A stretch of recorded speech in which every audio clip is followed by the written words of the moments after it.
Hello students, welcome back to my YouTube channel DS Group of Education. তোমাদের সাথে একটি খুবই গুরুত্বপূর্ণ নিউজ শেয়ার করার জন্য আজকে আমি এই ভিডিওটা বানিয়েছি। তোমরা স্ক্রিনে দেখতেই পাচ্ছ যে Baba Saheb Ambedkar education university second phase online যে centralised admission process BEd programme 2024-26 সেশনের জন্য সেটা কিন্তু আবার চালু করছে। অর্থাৎ যেই অ্যাডমিশন প্রসেসটা বেসিক্যালি যদি আমরা দেখি এখানে সেলফ ফিনান্সড কোর্সের জন্য মেনলি কিন্তু এখানে বলা হচ্ছে।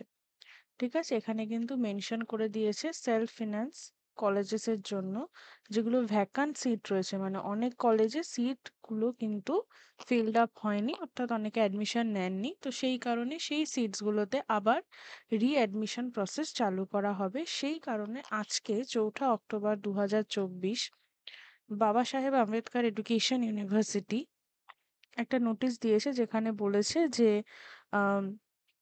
second phase of admission of students in B.Ed program 2024-26 will start from 8-10-2024 during the Puja holidays. Online portal will remain operative. অনেকের মনে হতে পারে যে পুজোর সময় হয়তো প্রসেস হবে না, but they clearly mention that during Puja the online portal will remain operative and যে সেকেন্ড ফেজ সেলফ ফিনান্স কলেজের জন্য অ্যাডমিশন, সেই অ্যাডমিশন প্রসেসে যে new application form fill up, ঠিক আছে, নিউ যে অ্যাপ্লিকেশন ফর্ম ফিল আপ, সেই ফর্ম ফিল আপ এবং নিউ ক্যান্ডিডেটস যারা, তারা কিন্তু 8-10 থেকে 4টে থেকে স্টার্ট হবে টিউসডে, এবং সেটা up to 14th October 11 PM পর্যন্ত চলবে। এবং এখানে আর কি বলেছে, submission of preference only for the candidates who have already deposited application fee in the first phase but have not taken admission in colleges.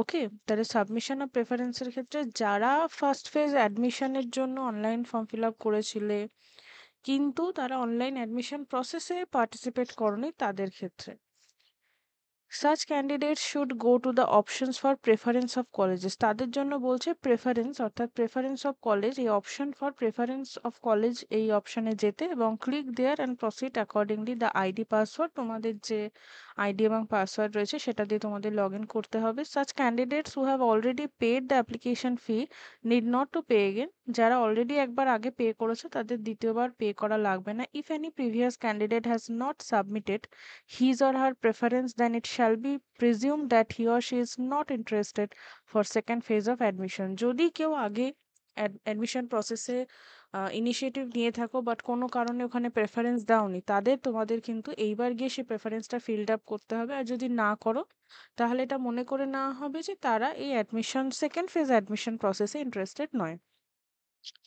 A candidate may modify his or her application form, modify করতে পারে কিছু যদি edit করার থাকে। However, it will be permissible only for that applicant whose application fee has not yet been verified by university। Once the fee has been verified, no more modification will be possible। টাকা pay হয়ে গেলে কিন্তু modification হবে না। 14-10-2024 11টা 15 PM বলছে last date of submission of application fee, the candidates who have already paid the application fee need not to pay again. যারা already pay করে দিয়েছো তারা কিন্তু আর একবার পে করবে না। 17th অক্টোবর থার্সডে 4 PM কি হবে, মেরিট লিস্ট পাবলিশ হবে subject wise preference wise. That's why কিন্তু তোমাদেরকে প্রেফারেন্সটা অবশ্যই ফিল্ড আপ করতে হবে যদি না ফিল্ড আপ করে থাকো, এবং সেকেন্ড ফেজে তোমরা যদি অংশগ্রহণ করে থাকো। 18th October Friday, 19th October Saturday admission in the respective colleges, তার মানে অ্যাডমিশন প্রসেস চলবে। 18th October Friday, 19th October Saturday submission of admitted student data in university portal. তার মানে যে সেলফ ফিন্যান্সড কলেজেসগুলো রয়েছে তারা যে অ্যাডমিশন নেবে তাদের নামগুলো, মানে যে ডেটাটা, সেই ডেটাটা ইউনিভার্সিটিকে সাবমিট করবে। তাহলে এই রইল information about the second phase centralised online admission process for the B.Ed program 2024-26 for self-finance colleges vacant seats, which is affiliated under BSAEU। I hope এই ভিডিওটা তোমাদের খুব উপকারে লাগবে। তোমাদের কোনো বন্ধু বান্ধবী যারা অ্যাডমিশন নিতে চেয়েছিলে বাট নিতে পারোনি, তারা কিন্তু অবশ্যই এই প্রসেসে অংশ নিতে পারবে। এবং ফর মোর ইনফরমেশন অবশ্যই চ্যানেলের সাথে জুড়ে থাকবে। ভিডিওকে লাইক করবে, শেয়ার করবে অ্যান্ড চ্যানেলকে সাবস্ক্রাইব করবে। Thank you for watching.